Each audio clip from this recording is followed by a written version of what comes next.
Our next award was to Matthew Fox. Unfortunately, Matthew couldn't be here, so we awarded him last night and filmed it. So if we may look at that short feature. Matthew Fox is the champion of forgiveness, and that comes about from all of the work that he's done in bringing the cosmic Christ to everybody, and Christ certainly was one of the most forgiving people that ever existed, and what a great scholar and leader.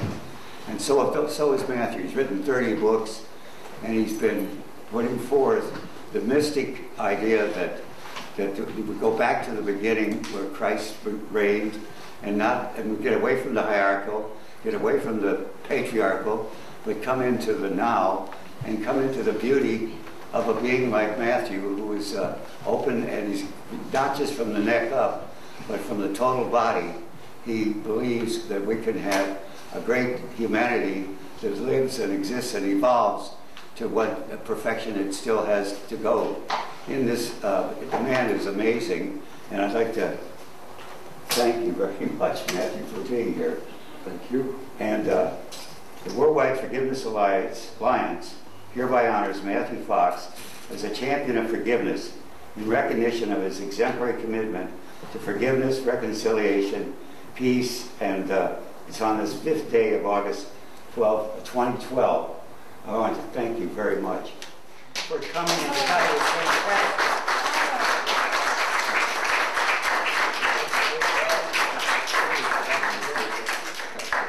Is his check in the mail? Cosmic check. Well, I want to thank you, Robert. A cosmic check, yes. I want to thank you for this organization and for making explicit the need for forgiveness today. One of my favorite story on forgiveness is a woman I met a few years ago in Los Angeles. Some of you may have heard her story. Her 19-year-old son was murdered on the street, and a couple years later they found the killer, who was 21, and they put him in prison, and she started to correspond with him, and then she started to visit him, and she learned his story more. He did not have a mother growing up and so forth. So then they became friends. And I thought that story always moves me, that this woman whose son was murdered becomes the friend, befriends the murderer. And the reason it moves me so much, I think, is it shows the incredible potential of our species. It's so radical to be able to forgive. It's so easy to go into, well, the reptilian mode of revenge and killing.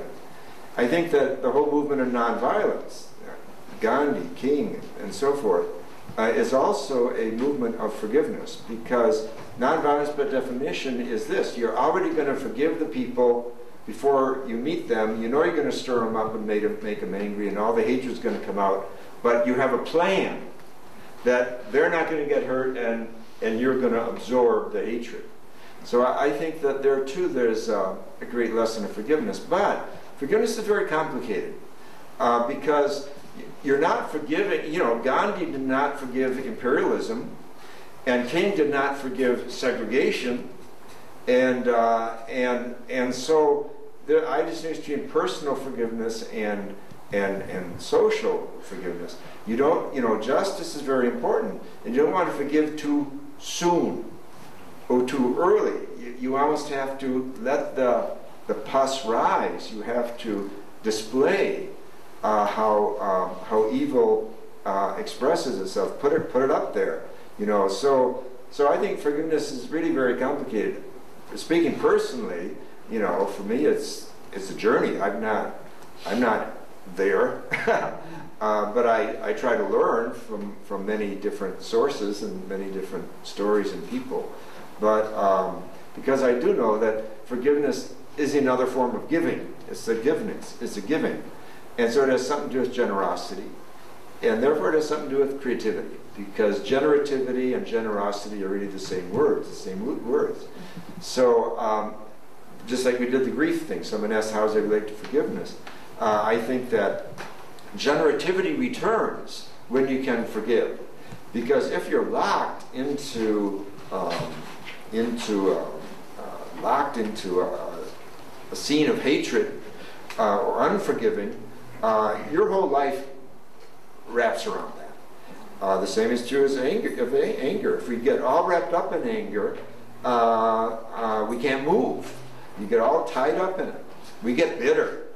Aquinas says bitterness comes from holding anger in a long time.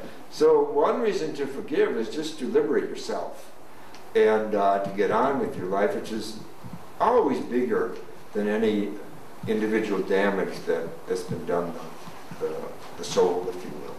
So I do think forgiveness is a tremendous opening to all the levels, the layers of the mystical journey, the spiritual journey, of letting go, of creativity, of justice. So there's this great monument in Paris, underneath it's on the island where the Notre Dame is, but it's to the deported ones of who were sent to the death camps in Germany, and over the entrance, it's wonderfully done. The French are great at monuments. They're wonderful done, a monument, but the entrance says, "Pardonnez mais n'oubliez pas," forgive but never forget. And because there are lessons to learn from the pain that we undergo, especially when it's unjust. And so I think the real answer is to be creative. I think Gandhi was incredibly creative in throwing off the British Empire. I think King was creative in filling the jails. And I think we have to be very creative today in terms of resurrecting healthy religion and healthy education and the rest. And forgiveness is part of that path for sure. So thank you. We're so glad. Thank you.